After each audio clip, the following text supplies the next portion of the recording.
Guys, first, sorry about last night. I know I got on real quick and share with you that the confusion that Rob and I had, who's doing the show. Obviously, I'm doing the show this week. It's been a while. Kind of love having Robbie present. I think his passion for our customer base and his excitement about what we show well, not lately every week, but in general, was a lot of technology.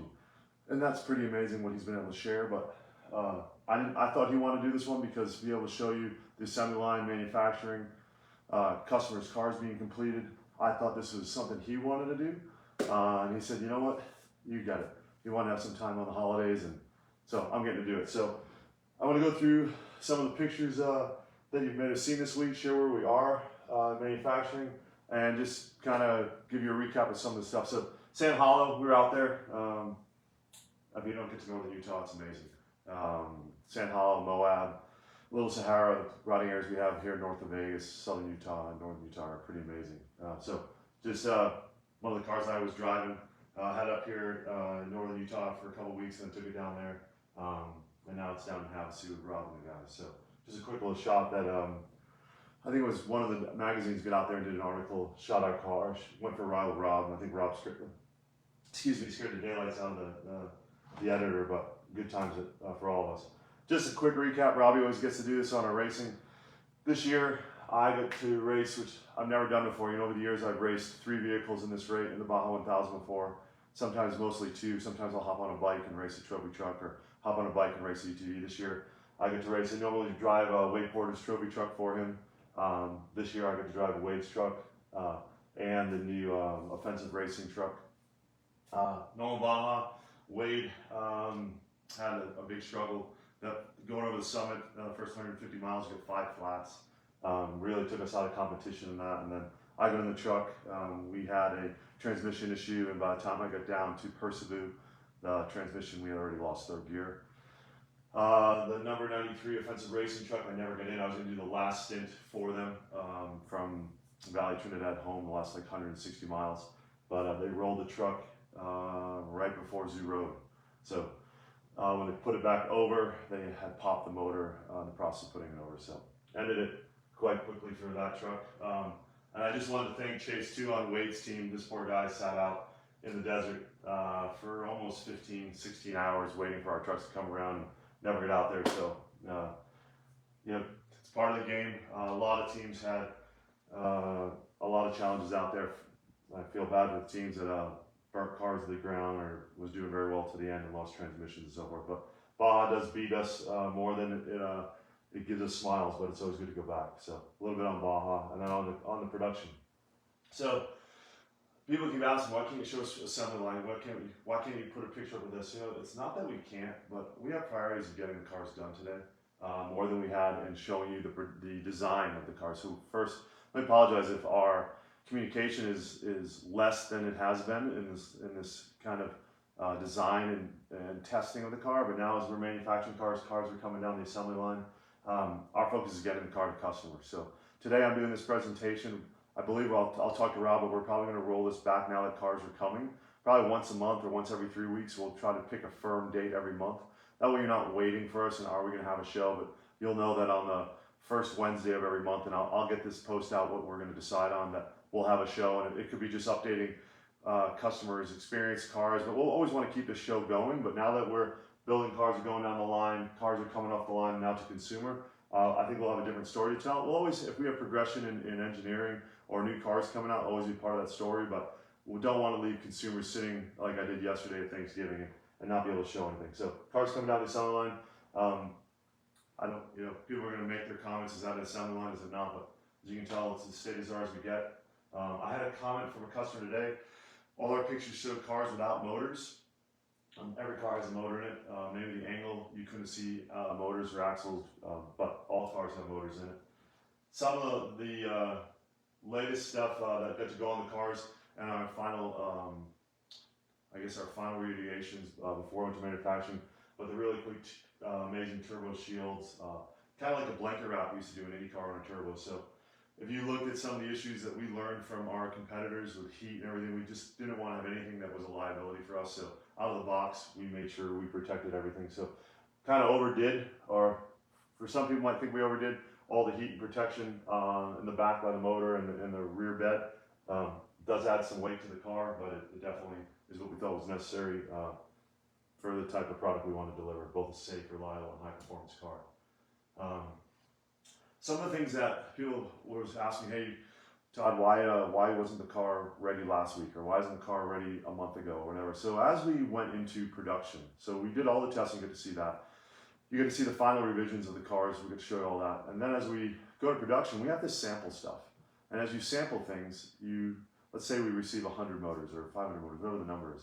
You take a percentage of those motors and you actually tear them apart, or you get axles and you test the axles. And in that, if you find any issues, that grouping gets all pulled out of production. So I'll share with you what happens. So our axles, very simple. There's a set screw, Allen screw that drives in. It pushes a wedge, and that wedge expands a circlip. That circlip holds the axles in the car.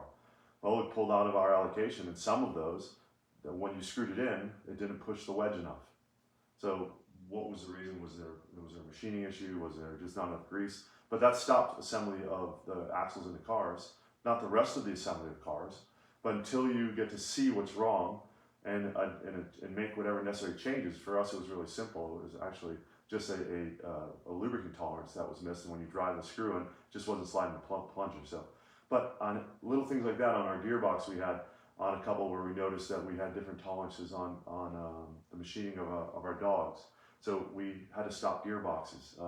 All those didn't stop production of everything, and that's why cars kept rolling down the center line. But eventually, you lose a week or two here and a week or two there, it all adds up to our consumer going, why didn't I have cars by Thanksgiving? Why am I getting cars now after Thanksgiving? And so just to show you that everything isn't as easy as it's done and let's go. You still have to take your time. And if you don't, you get what I just saw today. I just ordered a new Polaris snowmobile, a new one, a new Chaos. And rode it last year with great sleds. And I just got a stop sale, stop ride on a brand new sled due to fire. So we can't afford stop sale, stop ride. It's not in our business model. It's financially not doable. It's not something we want for our brand. It can happen. We're not perfect, but we're trying to not rush anything to market. So in this first round, we have multiple manufacturers building parts. We have multiple suppliers that build the assemblies. We have all these different pieces come together. We're double checking everything. We have a team that sits at the factories pulling sample products to make sure what we deliver is right. So that's what we're doing. So it took us an extra month post Sand Sports. It's because we didn't want to have cars that you got into and you struggled to shift it, or you got into and you didn't know why it made this noise, or you got into and you had an axle pop out, and all that is bad press for us and a bad experience for you. So manage through all those. I put this up because customers are asking the same question, why didn't we have motors in cars? But there's motors in all the cars that are finished. Every car has a motor, it has to run. Another change we made, pre-Sand Sports, we had already made this design change. I don't know if I have a different picture. Yeah, here on the radiator shroud. Originally those were all sealed. We found out we can get a lot more air out of the cowling and increase cooling for the car.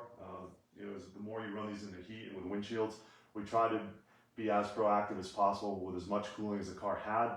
So we actually retooled this shroud and made it so it can take all the air out. Just showing you somehow neat of all the different carbon fiber and all the displays and how the shifters were all done. I just found some pictures that were on the assembly line and wanted to put them up for you. People are asking, how many cars are done? Because last night I said I think we showed you 12 cars. So I know I've seen a lot of cars. We've been taking the time to send pictures of each car to the customer and thank them. So if you're in some of the original cars that are being built right now, you've probably got a text from me. And you've seen a number like 29 and you're 21. It's not because your car isn't built, it's just because I haven't got the picture sent to me from the team. And as they're just going around snapping pictures, and now as the cars get organized, as they start the progression of getting final assembly of accessories, sound systems, light bars, some cars have heat and sound kits, skid plates, all different things have to go on to go to that next phase. So I think we showed this car the other day, so I said 23. So every customer with 21 and 22 asked me for pictures. So as soon as I get everyone's picture, you'll probably get a text or an email from me saying, hey, thank you for the business, and your car is at this stage of completion. So hopefully these cars are showing that we are done. Cars are going to consumer. When that time frame is, the people who have cars done, I will tell you that we'll be calling you here to schedule a delivery as soon as you hear from us. It'll probably be at least 10 days before the car is ready for pickup. You'll hear from us.